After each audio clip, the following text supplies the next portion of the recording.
akan saya berikan juga di WA ya, saya kirim. Nah, sudah terlihatkah? Ya, sudah ya. Sudah, Bu. Sudah, Bu. Sebenarnya saya pilih saja ya beberapa teknik yang memang bisa digunakan di dalam riset arsitektur. Banyak sebenarnya ya, seperti di materi kita tentang apa itu ya, di pendekatan kualitatif ada berbagai macam metode, di pendekatan kuantitatif seperti yang kemarin di TS kan ya, karena itu prinsipnya di situ kita bisa membedakan mana metode yang masuk pada kategori pendekatan kualitatif, mana metode yang masuk pada kategori penelitian kuantitatif gitu ya. Nah itu masing-masing metode ada tahapan dan ada teknik pengumpulan data serta teknik analisis datanya yang berbeda begitu ya. Di 2-3 minggu sebelumnya saya sudah jelaskan tentang teknik analisis data, teknik pengumpulan data. Jadi, penulisan metode penelitian itu memang mesti operasional betul begitu ya, proposal riset itu. Jadi makanya di judulnya itu bukan metodologi penelitian ya. Kalau mata kuliah sih metodologi karena saya sedang mengajarkan ilmunya tentang metode. Tapi yang ditulis oleh teman-teman di proposal riset itu metode penelitian. Artinya betul-betul secara operasional begitu ya, teman-teman menjelaskan, menguraikan begitu ya, apa yang akan dilakukan dalam proses penelitiannya. Kita menentukan topik, merumuskan masalah, membuat latar belakang, terus kemudian menentukan teknik analis, teknik pengumpulan data, teknik analisis, gitu. Ini terakhir teknik analisis ya. Nah ini karena ada beberapa juga riset yang bisa dilakukan dalam riset arsitektur ini. Kalau survei termasuk pendekatan apa? Survei ada di pendekatan kuantitatif apa kualitatif? Metode survei. Kualitatif, Bu. Di? Kualitatif. Di apa, Asri? Kualitatif, Bu. Nah, terbalik. Kuantitatif. Kuantitatif, Bu. Iya. Survei itu kuantitatif. Gitu ya. Karakteristiknya sangat khas begitu ya. Biasanya survei itu memang kita sedang selalu apa itu teknik pengumpulan datanya kita harus sampling. Kalau kita sampling maka ada teknik sampling dan teknik sampling itu tergantung dari base populasi begitu ya. Nah, ini sekaligus dari teknik analisis termasuk tahapannya kalau melakukan penelitian survei begitu ya. Apa saja yang harus dilakukan? Pertama, perumusan masalah penelitian. Jadi kalau kita ingin mensurvei preferensi misalnya masyarakat pengguna sebuah ruang terbuka begitu ya terhadap misalnya apa itu kenyamanan lah ya, misalnya kenyamanan fasilitas atau kenyamanan pada street furniture di koridor jalan tertentu misalkan, itu survei. Kita hanya ingin mensurvei bagaimana preferensi atau persepsi atau pendapat pengguna ya. Yang pertama kita tentukan topik penelitiannya dan identifikasi apa sih, kenapa sih harus diukur misalnya apa itu preferensi atau persepsi ya. Karena kan sebuah desain arsitektur, itu sebuah hasil desain arsitektur misalnya, baik skala bangunan maupun skala lingkungan kawasan kota, kan ditujukan utamanya adalah untuk mewadahi aktivitas manusia. Si pengguna ini kan tidak semuanya paham desain, tapi dia awam. Nah, tetapi meskipun awam, tugas kita sebagai arsitek adalah begitu ya, membuat rancangan yang membuat mereka memang bisa nyaman, beraktivitas, tahu fungsi. Nah, untuk mengukur itu kan kita harus mengukur dari perspektif pengguna begitu ya. Misalnya kita desain sebuah, menurut kita sudah terpenuhi ini unsur desainnya, misalnya sebuah armatur ruang atau sebuah ya artinya tempat duduklah di tempat ruang terbuka. Nah, tetapi belum tentu buat si pengguna itu begitu ya, apa itu menurut pendapat dia preferensi dia tempat duduk itu memenuhi kebutuhan, memenuhi kenyamanan dan sebagainya. Nah, itu survei. Jadi kita udah identifikasi misalnya kita melihat di sebuah ruang terbuka ada penggunaan fungsi-fungsi baik armatur ruang ya, ruang atau ruang aktivitasnya yang misalnya tidak digunakan sebagaimana mestinya sesuai dengan desain, sesuai dengan rancangan. Nah, itu kan salah satu identifikasi masalah. Atau misalnya si ruang terbuka itu tidak diminati misalnya ya, cenderung misalnya tidak banyak dikunjungi oleh warga atau sebaliknya banyak dikunjungi warga tetapi bla bla bla bla. Nah, itu identifikasi itu kita mencari sebagai kemungkinan masalah yang terkait dengan topik ruang terbuka itu, dan kita ingin melihat gimana si pengguna itu berpendapat atau memiliki preferensi atau persepsi tentang ruang yang dia gunakan. Kemudian kita riset literatur untuk memahami konteks penelitian dan merumuskan pertanyaan penelitian secara spesifik begitu ya. Ya kalau kita ingin survei terhadap penggunaan sebuah ruang terbuka ya artinya literaturnya kita mencari sebanyak-banyaknya riset orang lain yang pertama dalam konteks penelitian ruang terbuka, tapi juga gitu mencari literatur itu tidak hanya pada topik konsep atau variabel risetnya, tetapi juga metodenya. Oh, gimana sih kalau orang melakukan penelitian dengan menggunakan metode survei? Nah, kita pelajari terus. Itu literatur itu wajib begitu. Di semua riset apapun begitu ya, kita itu harus punya basis atau merefer gitu, punya referensi literatur yang cukup. Nah, kemudian yang kedua, tahapan kedua, tentukan tujuan penelitian dan hipotesis. Nah, inilah kuantitatif itu seperti yang saya jelaskan di sebelumnya. Biasanya memiliki hipotesis. Hipotesis itu adalah jawaban sementara sebelum riset itu dilakukan. Makanya kalau ada penggunaan statistik itu kan bahkan hipotesisnya ini sebuah rumusan. Mungkin yang pernah penelitian skripsi dengan metode kuantitatif misalkan H1 begitu ya. Terdapat perbedaan preferensi misalnya pengguna ruang terbuka X begitu ya terhadap kenyamanannya terus biasanya itu H0, H1-nya misalkan tidak terdapat. Jadi artinya dugaan sementara sebelum kita dilakukan penelitian pengujian hasil survei. Nah, dugaan sementara ini terjawab atau tidaknya H1 yang diterima atau ditolaknya nanti tergantung analisis data yang kita lakukan ya secara statistik biasanya. Kemudian memilih populasi atau sampel yang akan dijadikan subjek penelitian. Nah, tadi saya fokus contoh saja ya ini survei. Kalau misalnya kita ingin meneliti tadi pengguna sebuah ruang terbuka begitu ya preferensi mereka, maka base populasinya siapa? Adalah orang yang berkunjung ke situ. Misalnya kita bisa saja mendata atau misalnya di ruang terbuka ada pengelolaannya, kita lihat berapa pengunjung misalnya dalam 1 minggu gitu atau pada posisi maksimal. Jadi kita bisa menghitung rata-rata artinya si pengguna ruang terbuka itu misalnya taruhlah populasinya adalah bisa di satu tempat itu bisa populasinya berdasarkan kawasan atau kota, tapi bisa juga berdasarkan rata-rata maksimal pengunjung.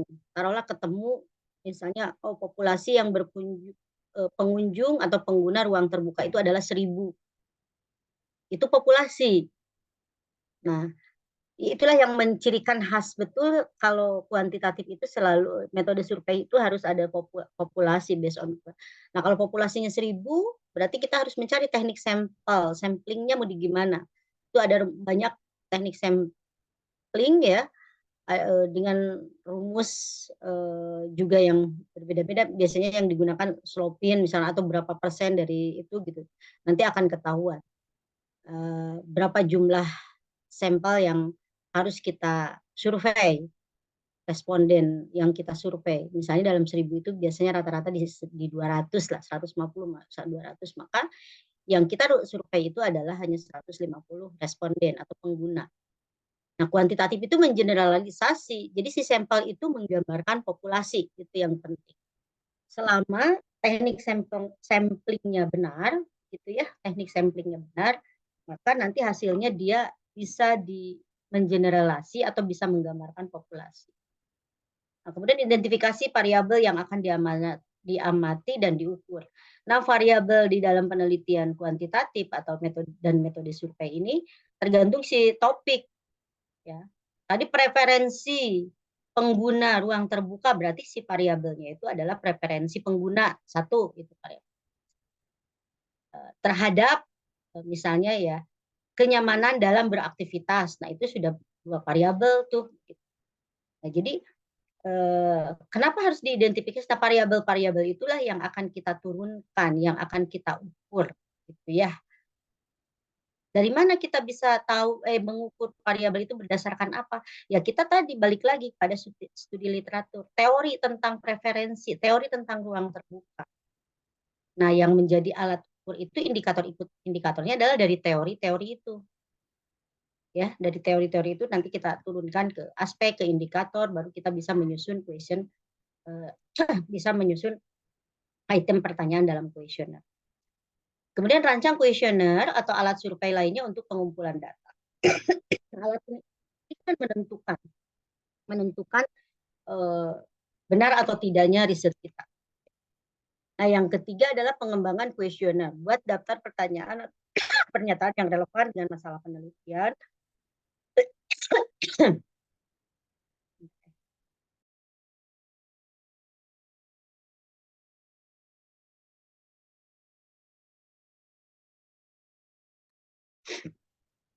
Nah, jadi buat daftar pertanyaan atau pernyataan yang relevan dengan masalah penelitian. Nah, jadi nanti dalam proses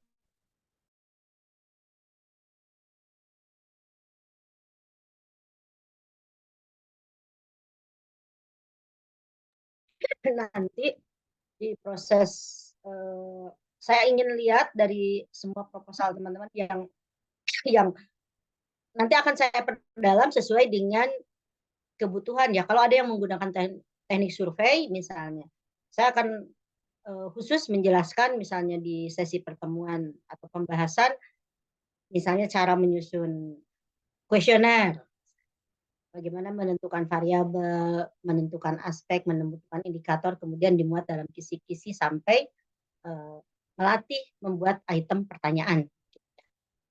Contoh item pertanyaan. Sekarang saya hanya ini aja dulu ya, paparan materi saja dulu, nanti akan lebih diperdalam tergantung.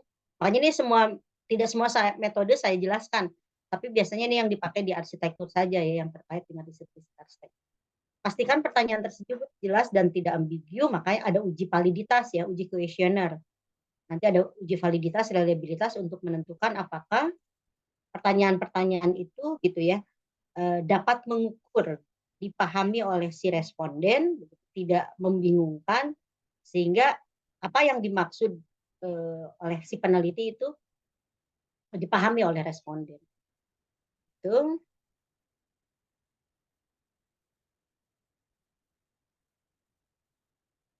Nah, kemudian kelima, setelah data terkumpul, lakukan analisis data kuantitatif sesuai dengan pertanyaan penelitian. Nah, ini gunakan perangkat lunak statistik seperti SPSS, begitu dan sebagainya. Ya Excel juga bisa kalau ya, apalagi kalau masih sederhana satu variabel, mentabulasikan di Excel juga itu. Nah, apalagi sekarang banyak alat bantu ya. Saya kemarin misalnya yang Pak Edward yang kemarin survei ke para guru kepala sekolah itu kan hanya dalam waktu sejam udah bisa dianalisis dan saya sudah bisa tampilkan tabulasinya. Ya sekedar survei tidak menghitung korelasi begitu ya. Jadi sudah bisa saya paparkan begitu saya ketemukan hasilnya ya. Nanti di pembahasan saya berikan contoh-contohnya ya. Kemudian menerapkan teknik analisis statistik yang sesuai seperti uji statistik, analisis regresi dan sebagainya. Interpretasikan hasil analisis data dan cermati hipotesa penelitian telah terbukti atau tidak. Nah, tadi balik lagi ke hipotesa awal kita gitu dengan analisis data menggunakan alat bantu statistik begitu baik SPSS, Tata, atau Excel, atau apapun yang nah itu nanti akan terjawab tuh hipotesis tadi, gitu ya. Terima atau tidak. Diskusikan implikasi temuan dan kaitannya dengan masalah penelitian. Nah, biasanya mahasiswa itu akan bukan kesulitan, menemukan tantangan di saat, oh udah si statistik sudah menghitung nih hasilnya seperti ini. Nah, itu belum selesai riset itu baru sampai tahap analisis. Jadi hasil data statistik itu baru analisis. Oh, ternyata sekian puluh persen, bla bla bla bla. Oh, sekian persen ternyata pengguna berpendapat begini-begini, itu baru analisis. Gitu. Nah, nanti hasil penelitiannya itu kita membahas, atau kalau di artikel itu apa itu research and discussion, atau pembahasan hasil penelitian. Nah, ini di sini seninya meneliti. Kita merefer lagi kepada teori, kepada hasil penelitian orang, menginterpretasi hasil analisis itu gitu ya, dalam konteks isu, dalam konteks teori, dalam konteks apa itu implementasi aktivitas begitu. Itu di dan termasuk makna hasil analisis itu. Nah, di sini biasanya tantangan yang terbesarnya. Biasanya mahasiswa S1 kebingungan sudah masuk mulai pembahasan. Karena ini menyangkut banyak hal. Presentasi, kemudian susunan laporan, tadi lakukan survei ya, tadi tahapannya ya lupa saya. Jadi setelah instrumen disusun, kita harus melakukan survei sesuai dengan desain dan rencana. Tadi kan kalau respondennya sudah kita temukan, misalnya 200 orang, ya kita harus mencari 200 orang itu yang bisa mengisi kuesioner kita gitu ya. Sekarang kan mudah dengan Google Form ya. Jadi kemarin hanya disebar hanya dalam waktu 1 hari, 2 hari, Google Form saya bisa mendapatkan misalnya sampel 472 guru dan kepala sekolah SMP di Kota Bandung, 450 guru dan kepala sekolah SD di Kota Bandung. Itu cepat gitu sekarang itu. Asal kita instrumennya memang sudah siap, tinggal share aja Google Form kita begitu melalui jaringan tertentu, itu sudah bisa dilakukan. Pastikan pengumpulan data dengan cermat dan terhindar dari bias atau kesalahan pengumpulan data. Susunlah laporan penelitian mulai dari latar belakang, tujuan, metode, temuan. Ini kalau sudah hasilnya ya. Jadi kalau sudah kita survei, sudah kita mengolah data, menganalisis, ya kita sudah harus mulai masuk dalam penyusunan laporan penelitian. Biasanya kalau di laporan penelitian itu udah masuk bab 4 gitu ya. Artinya hasil penelitian itu sudah mulai dianalisis, dibahas dan disimpulkan. Nah, sertakan tabel, grafik, dan visualisasi ya data yang mendukung temuan. Jadi kan hasil olah data statistik itu biasanya muncul dalam bentuk tabel, grafik, begitu ya, bagan, dan bagannya juga bermacam-macam tergantung permintaan kita ya. SPSS akan memfasilitasi itu, bahkan Excel pun memfasilitasi. Bahkan di Google Form kan kita sudah langsung bisa mentabulasikan data hasil jawaban responden. Berikan referensi untuk literatur yang digunakan. Jika diperlukan, presentasikan penelitian kepada pemangku kepentingan dan sebagainya. Ini seperti yang saya lakukan. Kalau itu surveinya memang menjadikan dasar untuk membuat kebijakan, maka harus dipresentasikan kepada pemangku kepentingan. Kemarin diskusi itu, Edward, kenapa nggak hadir yang di GH? Udah dengan para lain-lainnya? Ya, karena Pak Fahrunya, Pak Kasihnya memang ngejadwalin ke tempat lain. Sampai saya udah forward juga ke beliau, cuma ada PHO Bu sama Ya kontraktor. udah, nggak apa-apa. Nanti Senin kita ketemu ya, ngebahas hasil itu ya. Iya, boleh Bu. Sama ada beberapa memang yang perlu diobrolin juga terkait penelitian lebih lanjutnya itu Bu. Iya. Nah. Tapi udah kegambar lah. Nanti makanya Senin kita ketemu sambil saya mulai progres untuk, kan tanggal 22-nya harus sudah itu ya, sosialisasi ke semua begitu. Oke, siap Bu. Senin tuh Ibu ke kantor atau saya ke ini? Ibu Enggak, ada kepentingan Edward ke kampus lah. Oh, ke siap. kampus. Saya Senin Oke. Nanti baru.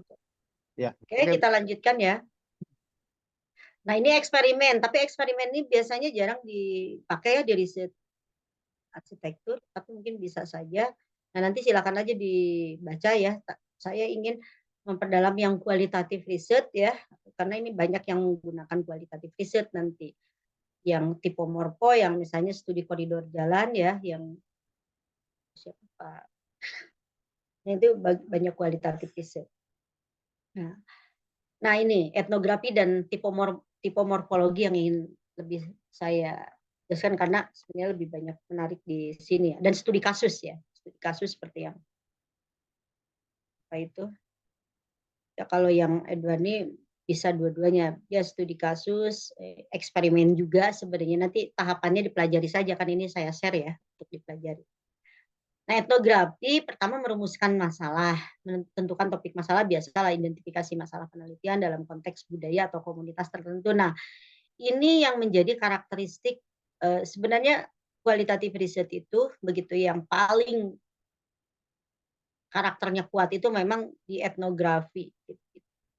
Awal mulanya muncul riset kualitatif itu karena yaitu seperti yang saya jelaskan sebelumnya, ya ada apa itu, pemikiran dari para peneliti kualitatif atau peneliti humaniora yang menyatakan bahwa begitu ya, pendekatan kuantitatif begitu tidak secara ideal ya bisa menggambarkan misalnya ya tentang manusia ya, tentang sikap, perilaku dan sebagainya, sehingga perlu apa alternatif lain gitu, karena kan penelitian seperti yang saya jelaskan di awal, penelitian awal itu berkembangnya kuantitatif ya, karena para saintis para peneliti itu banyaknya peneliti pada eksak atau ilmu pengetahuan alam, tapi kesininya ternyata sosiologi yang menyangkut humaniora itu butuh kualitatif riset. Nah, jadi salah satunya adalah yang etnografi ini memang secara spesifik khusus meneliti sebuah komunitas, sebuah budaya tertentu yang itu tidak bisa seperti tadi kuantitatif bisa digeneralisasi. Kita tidak mengambil sampel, tapi kita fokus pada lokus, pada tempat, pada sebuah komunitas misalnya. Kita ingin meneliti sebuah kampung adat Baduy, maka yang diteliti dengan metode etnografi khusus tentang Baduy. Nanti hasilnya kita nggak bisa menjelaskan bahwa kampung adat secara umum bla bla bla bla, nggak bisa begitu. Yang kita jelaskan adalah tentang kampung Baduy saja. Kita nggak boleh mengeneralisasi, membuat persamaan dengan kampung lainnya. Kecuali kalau risetnya kita ingin membandingkan, misalnya saya pernah melakukan penelitian dan pendanaan Jepang membandingkan suku atau kampung adat Naga dengan Mingka di Jepang. Apa yang dibandingkannya? Nah, itu juga harus spesifik juga gitu. Waktu itu saya lebih spesifik membandingkan bagaimana sistem struktur konstruksi ramah gempanya, karena diidentifikasi awal bahwa kan membandingkan itu harus membandingkan itu kan didasari yang tanda petik sejenis ya. Kita nggak bisa penelitian membandingkan kucing dan anjing begitu ya. Tapi penelitian perbandingan itu harus satu karakteristik. Kampung Mingka dan Kampung Naga itu sama-sama kampung adat. Kemudian mereka sama-sama kampung adat yang meskipun beda negara tetapi memiliki misalnya karakteristik terhadap ancaman gempa. Maka secara tradisional ternyata masyarakatnya juga dulu sudah merespon mengantisipasi terhadap ancaman gempa, sehingga misalkan diidentifikasi awal itu loh kok punya karakteristik yang agak yang sama ya, rumahnya panggung, materialnya ringan dan sebagainya. Kemudian kita boleh membandingkan di elaborasi masing-masing, nanti akan ketemu tuh di mana persamaannya, di mana perbedaannya, di mana karakteristik yang kuat antara Mingka dan di mana karakteristik yang kuat di Kampung Naga. Tapi kalau kita fokus pada hanya satu tempat, gitu, maka kita elaborasi tempat itu. Nah, kemudian di riset literatur itu biasa ya, semua jenis riset apapun begitu ya, tidak mungkin tanpa literatur. Jadi kita meneliti itu harus merefer pada penelitian sebelumnya. Jadi nggak mungkin Jadi kita akan menemukan novelty, menemukan kebaruan dari riset kita kalau kita sudah mempelajari riset sejenis atau riset yang relevan dengan topik kita, baru kita menentukan positioning riset kita. Oh, novelty kita itu di sini. Orang pernah melakukan penelitian misalnya tentang etnografi tentang kampung Baduy. Banyak tuh penelitian tentang kampung Baduy misalnya. Apakah dia dari apa itu aktif pola perilaku masyarakatnya, dari agamanya, apa ritualnya, gitu. Nah, kita mencari, orang banyak melakukan penelitian Baduy, cari yang belum diteliti aspek apa. Oh, saya hanya meneliti tentang, misalnya, kalau di dalam arsitektur itu boleh sangat spesifik gitu. Bagaimana mereka apa itu, misalnya sistem apa itu struktur konstruksi atapnya begitu. Mungkin itu belum dilakukan oleh orang lain. Nah, maksud saya kita menentukan novelty atau kebaruan penelitian kita gitu akan lebih apa itu valid lah ya jika begitu kita sudah mereview, kita sudah merefer, mempelajari penelitian yang relevan dengan topik kita, tetapi belum diteliti pada aspek apa. Apakah metodenya, apakah salah satu aspeknya, atau karakteristik penelitian. Nah, baru kita nanti di metode penelitian itu harus selalu apa urgensi penelitian yang dilakukan, lalu penelitian sebelumnya apa, sudah dilakukan oleh siapa, begitu ya, menyangkut apa. Baru kita mau membicarakan, maka kebaruan penelitian kita adalah ini, novelty kita adalah. Jadi riset itu harus selalu berbicara novelty. Misalkan sekarang Edward, bahwa orang banyak sudah riset tentang sekolah. Nah, tetapi begitu ya, ternyata dari proses ini saja di Kota Bandung ini ternyata kita belum punya sekolah yang apa itu tadi betul-betul memenuhi standar perlindungan terhadap keamanan dan keselamatan warga sekolahnya, lingkungannya begitu di situ. Nah, itu studi kasus kan, proses yang dilakukan sekarang pengumpulan data, ternyata ketemu tuh memang dari beberapa FGD begitu ya, mungkin nanti dan diperkuat oleh survei. Begitu urgennya berbicara tentang keamanan dan apa itu tadi keselamatan warga sekolah begitu, baik itu secara fisik maupun non fisik gitu. Tapi faktanya itu belum memenuhi standar. Maka diteliti. Nah, novelty-nya apa begitu? Banyak penelitian tentang ini kurang itu gitu, dalam riset ini struktur konstruksinya kurang, atau misalnya atau yang non fisik misalkan belum terpenuhi apa itu kalau yang fisik kan tadi terkait sarana prasarana, non fisik misalnya belum terbiasanya misalnya siswa dilatih untuk misalkan respon terhadap bahaya bencana dan sebagainya. Nah, novelty-nya Edward bisa mengambil, kalau begitu saya bisa membuat sebuah piloting. Itu novelty. Kebaruannya di situ.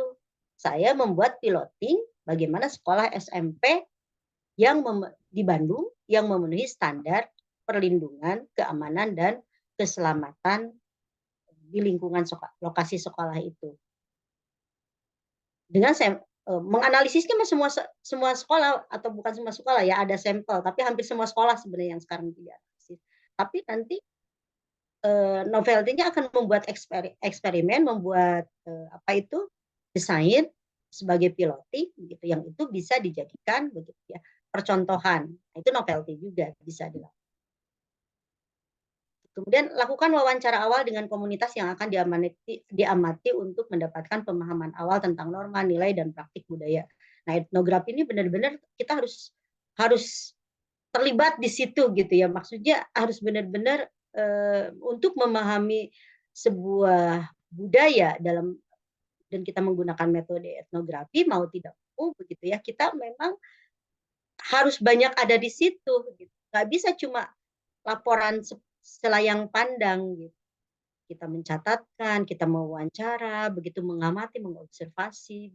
ya. Jadi saya misalnya kemarin disertasi etnografi itu selama setahun begitu, meskipun tidak full 1 tahun di desa itu, tapi setiap kali saya di situ minimal 4 hari begitu ya, mengikuti aktivitas tukang, berada di situ, begitu kan, ngobrol dan sebagainya. Kan seorang etnografer itu harus benar-benar bisa bisa melebur lah dengan masyarakat supaya kita bisa memahami. Gitu.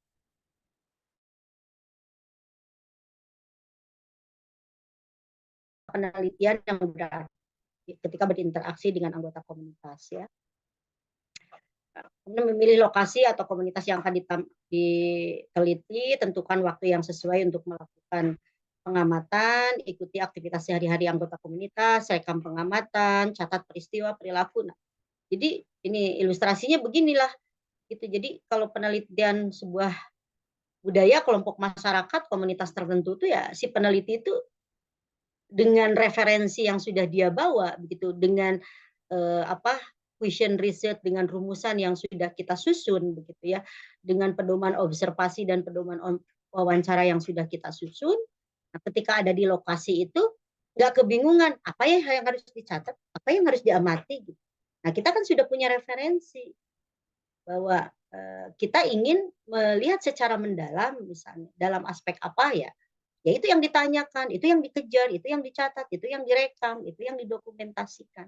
Seperti itu ya. Oke, kita lanjut. Saya cepat aja ya, nanti bisa dipelajari dan kita bisa diskusikan dari minggu depan sampai selesai sesuai dengan kebutuhan riset teman-teman ya, proposal.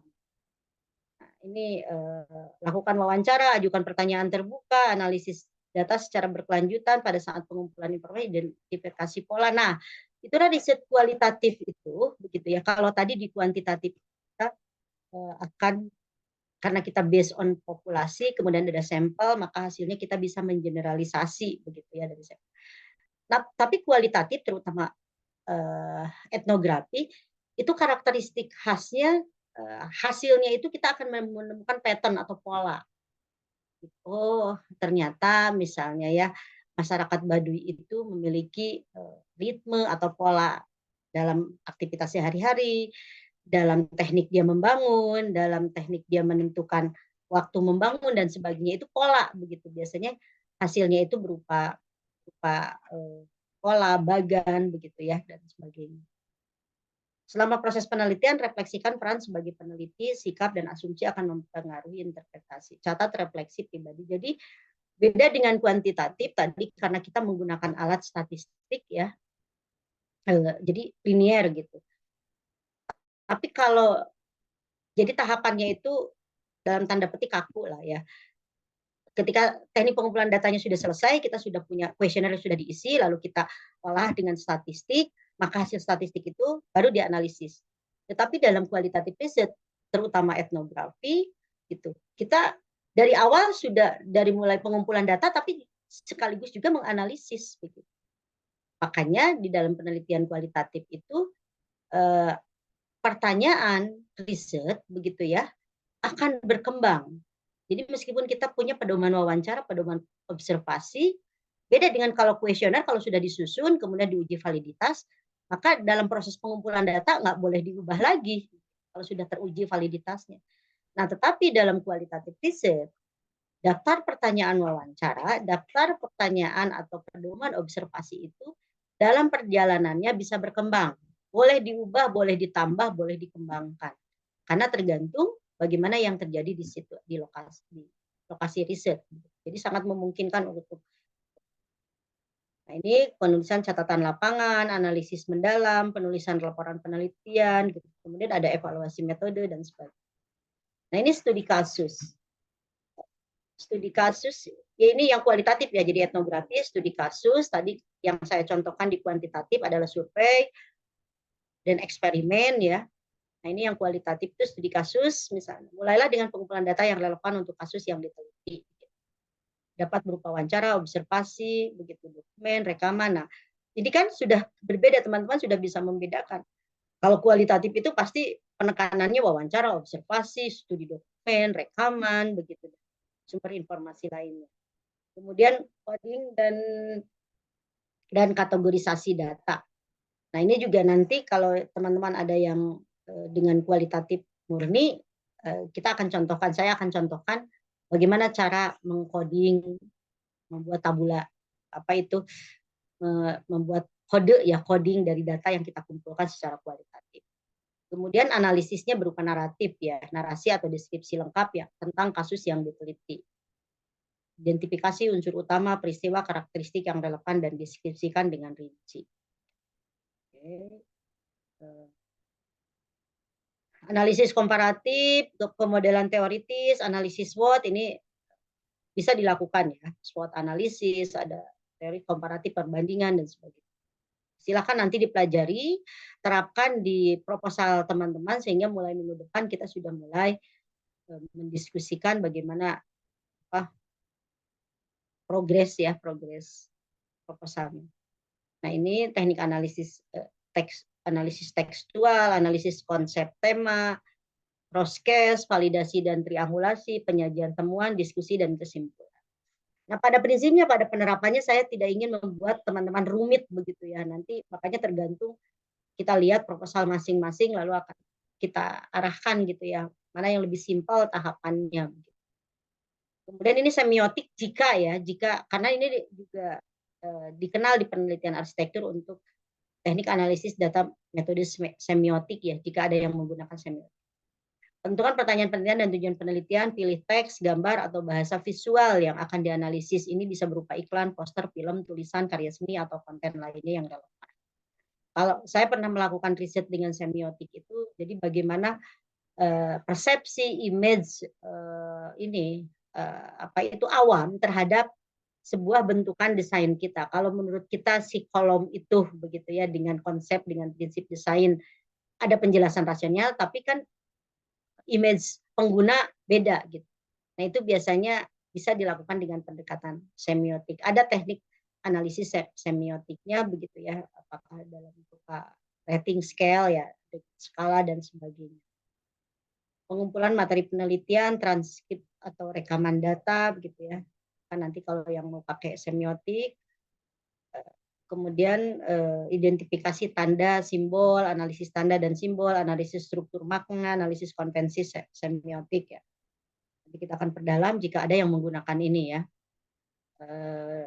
Analisis konteks dan budaya, pemodelan makna, yaitu itulah dalam penelitian kualitatif sebenarnya lebih banyak kelihayan kita ya untuk memaknai data begitu. Nah, ini tipomorfo nih, karena ada beberapa yang saya akan arahkan ke tipomorfo begitu ya. Ini khusus sih sebenarnya karakteristik metode khusus di penelitian arsitektur. Nah, analisis data metode tipomorfo dalam arsitektur melibatkan pemahaman dan klasifikasi serta morfologi tertentu. Nah, biasanya kita kan tipomorfo itu sebenarnya kita ingin mengetahui sebuah proses begitu ya, perkembangan atau transformasi baik skala bangunan, lingkungan maupun kawasan. Dari mana sih transformasi itu dilihat? Jadi tipomorfo itu kan pada prinsipnya kita ingin menganalisis begitu sebuah transformasi bangunan, lingkungan atau kawasan dari bentuk asal begitu hingga perkembangannya sampai saat ini. Biasanya nanti pakai periode. Misalnya ingin Pak siapa ya, saya lupa yang jalan itu ya, yang koridor jalan begitu, karena ada aktivitas sosial tertentu yang berkembang berubah begitu. Transformasi aktivitas manusia akan berimplikasi pada transformasi ruang aktivitasnya kan. Jadi dilihat dulu, kita flashback misal. Mau dianalisisnya dari kapan? Dari tahun 90-an, Bu. Oke. Kita tentukan titik 1990 sebuah koridor jalan begitu kita batasi sebuah koridor jalan. Nah, dilihat datanya itu dari mulai 1990 seperti apa mapping petanya yang kita anggap bahwa itu adalah bentuk dasarnya, bentuk awalnya yang mau kita analisis. Biasanya kita analisis per 5 tahun, ada perubahan apa dalam 5 tahun itu di aktivitas masyarakatnya, lalu kita analisis ruangnya yang berubah apa. Figur ground misalnya, ruang terbangun, ruang asalnya ruang terbuka jadi terbangun, kan itu pasti bisa kita amati ya perubahan ruangnya, transformasi ruangnya. Jadi biasanya Pertama, identifikasi tipe bangunan berdasarkan fungsi, misalnya rumah tinggal, gereja, sekolah, gaya arsitektur, atau faktor-faktor lain yang relevan. Kalau ini mau kita meneliti tipe morfo dalam skala bangunan. Buat deskripsi yang rinci tentang karakteristik masing-masing tipe bangunan, mencakup informasi tentang bentuk, ukuran, bahan, konstruksi, fitur, arsitektur, dan elemen-elemen lainnya ya. Nah, kemudian klasifikasi tipe bangunan, kelompokan tipe bangunan. Jadi selalu begitu ya tipe morfo itu. Nanti setelah kita di teknik analisis menggunakan Spradley itu kan pertama kita akan menganalisis deskripsi, artinya umum. Misalnya kalau riset saya yang tipe morfo itu transformasi perubahan koridor Jalan Dago pasca krisis moneter waktu itu kan, karena ada peralihan fungsi begitu. Itu terlihat tuh begitu ya. Dan selalu kita bisa, bukan selalu, dalam tipe morfo itu salah satu karakteristiknya kita akan bisa mengklasifikasi, mengelompokkan berbagai macam tipe. Nanti hasilnya perubahannya itu ada yang mengarah kelompok ini begitu ya, ada tipe tertentu gitu. Hanya nanti ada yang selesai sampai tipe, tapi ada juga yang bisa kita tarik menjadi tipologi. Beda ya antara tipe dan tipologi. Nanti silakan cari literaturnya kenapa beda antara tipe dan. Nah, kelompokan tipe bangunan ke dalam kategori atau klasifikasi berdasarkan kesamaan karakteristik. Ini dapat membantu dalam memahami hubungan antara berbagai tipe. Analisis morfologi bentuk fisik dari masing-masing tipe bangunan yang melibatkan studi proporsi, skala, tata letak, dan hubungan spasial. Jadi ini alat analisisnya sudah jelas di dalam arsitektur itu ya.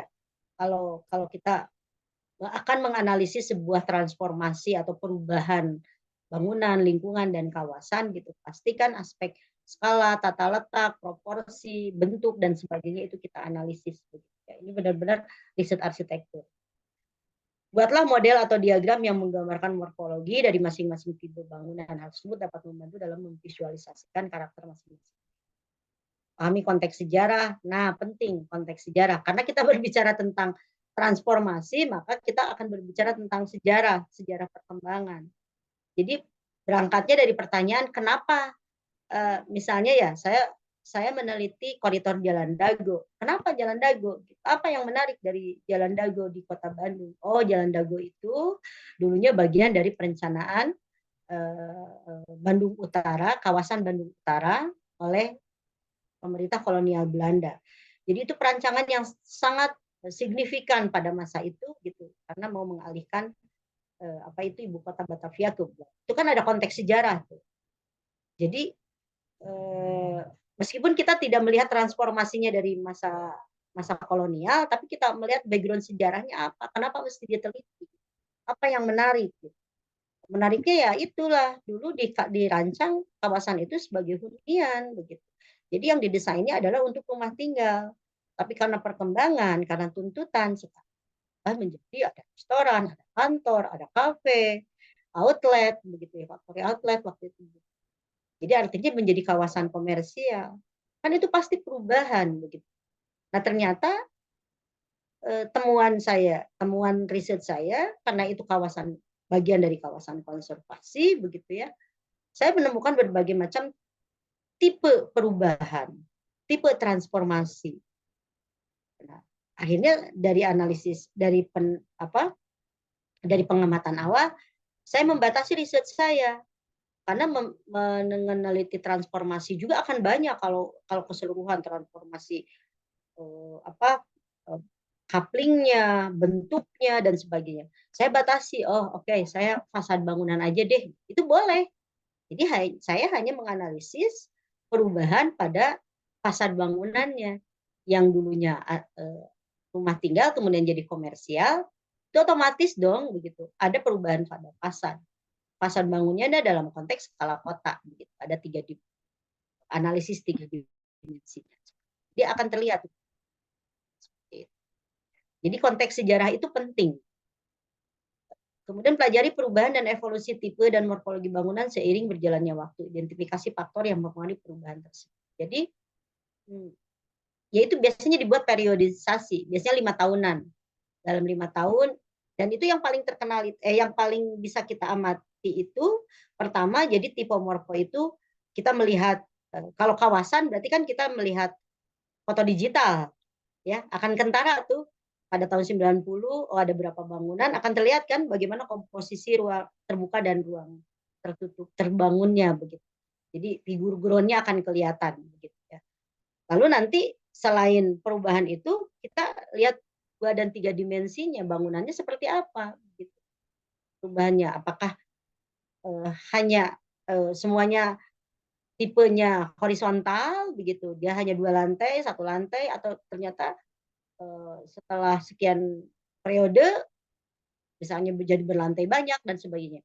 Nah, selain perubahan tadi dalam sisi ruang, apa itu tadi tapak ya begitu, figur ground.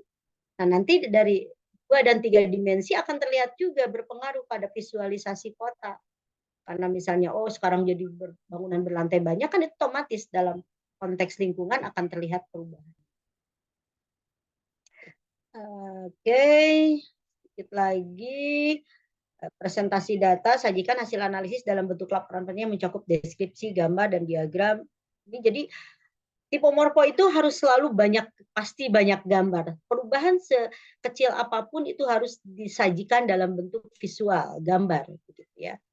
Rekomendasikan atau implikasinya jika penelitian Anda memiliki implikasi praktis seperti dalam perencanaan kota, pelestarian warisan budaya, berikan rekomendasi untuk pengembangan atau pelestarian bangunan.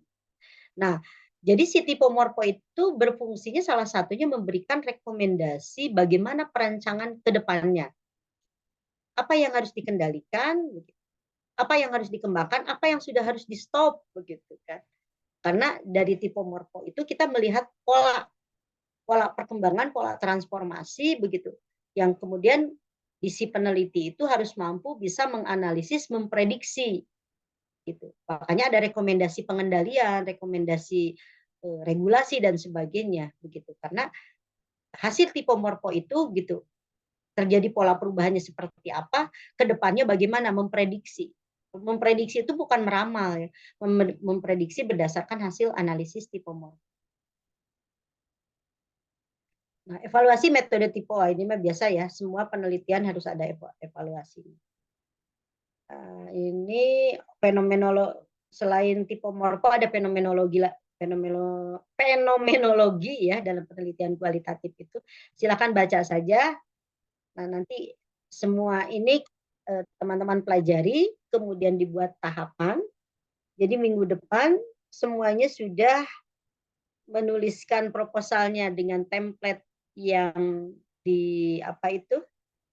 yang diharuskan di S2 arsitektur. Lalu kita akan sama-sama bahas satu persatu ya.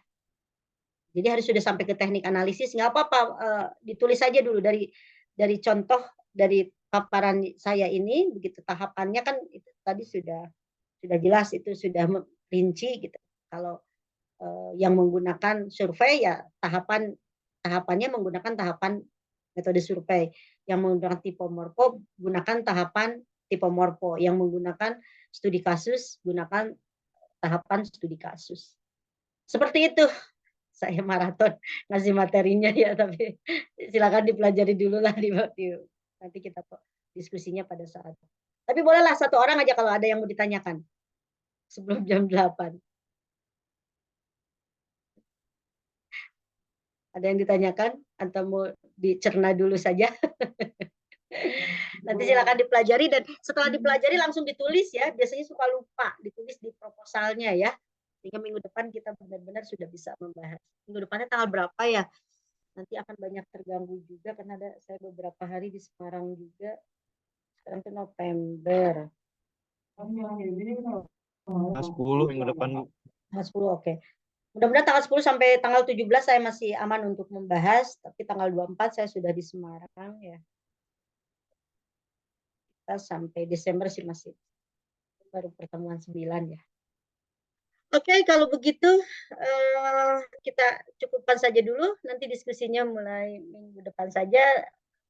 Saya berharap semua proposalnya sudah masuk pada template, sudah benar-benar menuliskannya ya.